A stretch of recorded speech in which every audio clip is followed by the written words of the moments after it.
ಇವಾಗ KDB ಹೋಗ್ಬಿಟ್ಟಿದೆ ಅಂದ್ಬಿಟ್ಟು ನೋಟಿಫಿಕೇಶನ್ ಆದ್ಮೇಲೆ ಹೋಗ್ಬಿಟ್ಟು ಕೊಟ್ಬಿಡ್ತೀವಿ.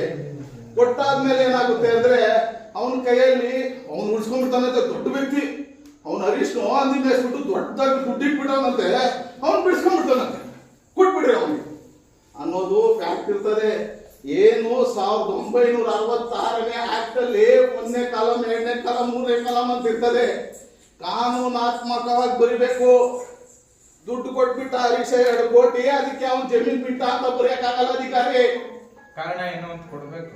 ಕಾರಣ ಏನು, 2ನೇ ಕಾರಣ ಏನು, 3ನೇ ಕಾರಣ ಏನು ಅಂತ ಕೊಡ್ಬೇಕು. ದುಡ್ಡು ಕೊಟ್ಟ ಅಂತ ಬರೆಯಕ್ಕಾಗಲ್ಲ.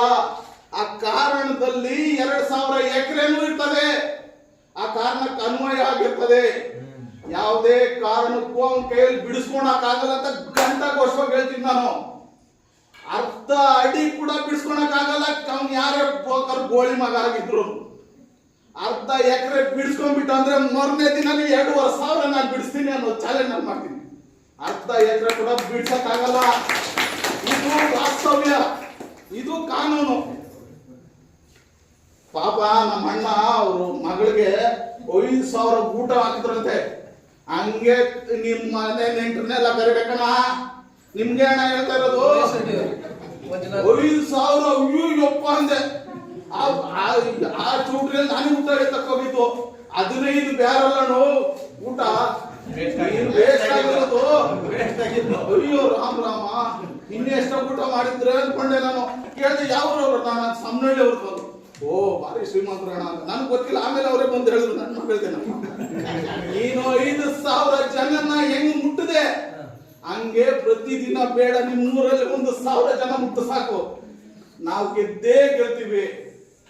ಏನ್ 30%, 20, ಇವಾಗ ಪಾಪ 25% ಅಂತೆ ನೋಟಿಫಿಕೇಶನ್ ಆದ್ಮೇಲೆ ಕೇಳ್ಕೊಂಡೆ. 22% ಬರ್ತದೆ. ನಮ್ಮ ಜೊತೆ ಕೈ ಜೋಡಿಸಿ 100% ನಿಮ್ದೆ. ನಮ್ಮ ರೈತರ ಸಂಘದ ಬಗ್ಗೆ ಅನ್ನೋದಲ್ಲ, ನಿಮ್ಮೂರ್ಗೆ ಕೈ ಜೋಡಿಸಿ, ನನ್ನ ಜೊತೆ ಅಲ್ಲ, ನಿಮ್ಮೂರ್ ಕೈ ಜೋಡಿಸಿ 100% ನಿಮ್ದೆ. ನೀವು ಇನ್ಮೇಲೆ ಸುಮ್ಮನೆ ಇರ್ಬಾರ್ದು. ಪಾಪ ಇಲ್ಲಿ ಇವ್ರನ್ನ ಬಿಡ್ಬೇಡ್ರಿ. ಅವ್ನ್ ಸ್ಕೂಲ್ ರಿಜೈನ್ ಮಾಡ್ಬೇಕು. ಅಯ್ಯೋಪ್ಪ ಇವ್ರ ಸಹವಾಸ ಬೇಡ, ಇವಾಗ ಮೀಟಿಂಗ್ ಹೋಗ್ತೀನಿ ಅಂತ ತಾನೇಣ.